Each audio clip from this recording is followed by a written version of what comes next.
Okay, so what makes a non-believer a non-believer? I'm trying to figure this out. In a lot of cases, when it comes to people discussing God and source and universe, this primarily has to do with an assessment and an understanding and a factual cognizance of knowing that there is, to use the term, a father of all things, an original entity that seeds all things. Even the vastness of the universe, even the huge, enormous nature of space itself and of mind itself. As big as space can be, our minds also can reach that far. We can fit the finite and the infinite in our very minds. That's not a causation from an accident. It's not a chemical makeup. Now, it's not to say that the sciences are wrong. I'll say it again. Science comes from the Latin root word scientia, which means knowledge. That's it. That's actually what it means, not physics. Science doesn't equal physics as the ultimate, penultimate truth.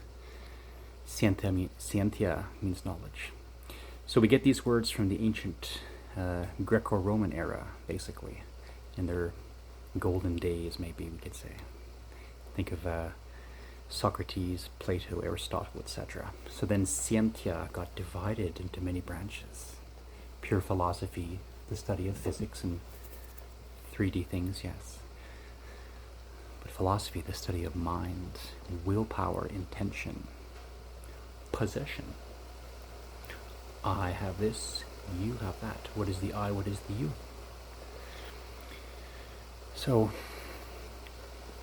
when it comes to doubt, usually there's fear involved, or there's control, or the relinquishing of control. That's feared. That's possible, yeah. Sometimes there's very stark jealousy towards that which creates from nothing.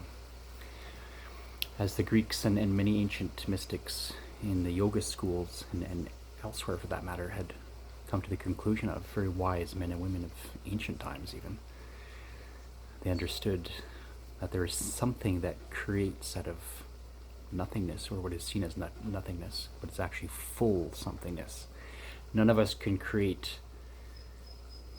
objects out of thin air just by thinking or speaking it. Now, we can use our hands, we can write words, we can speak, we have thoughts, which are not necessarily tangible.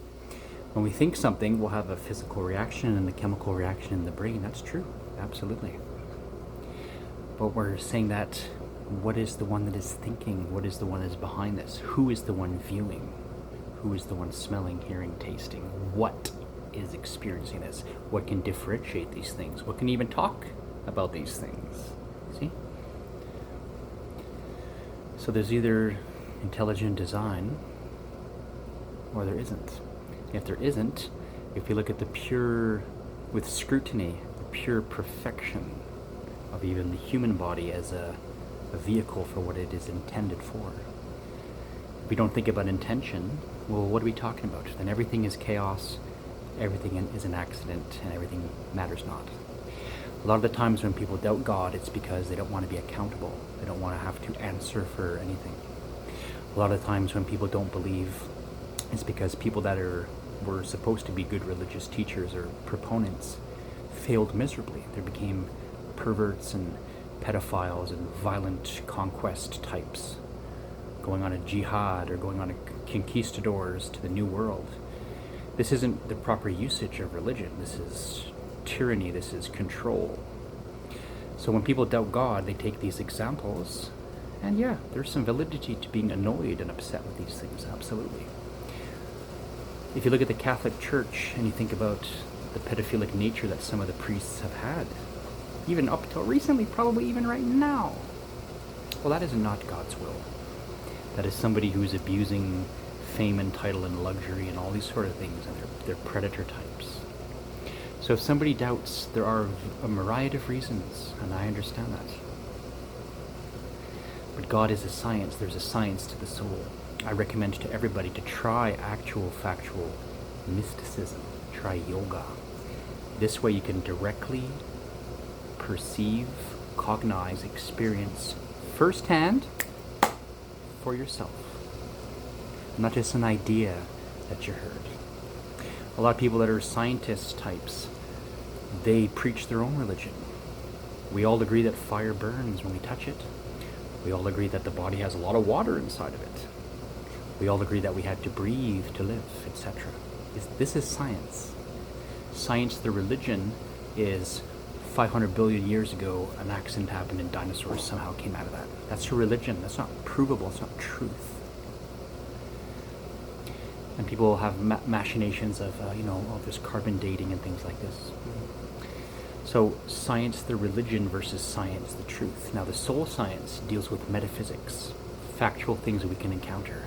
I myself, unashamed and unabashed before God, angels, demons, atheists, Gnostics, and agnostics, I will tell you truly with zero fear in me and zero lying in me that I have experienced many spirits many times.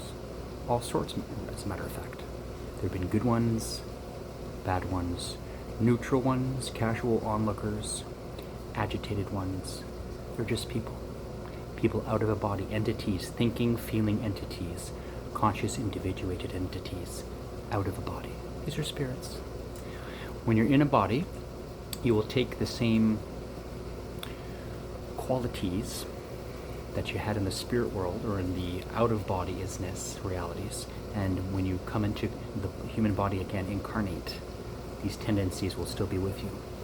Now, if we're only looking behind, we would never have an idea of evolving into more.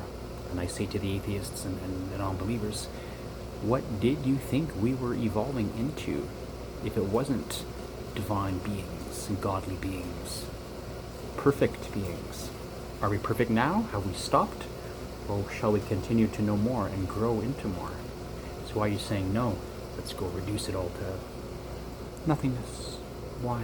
Why do that? What is the reason for that proposition or supposition? Faith.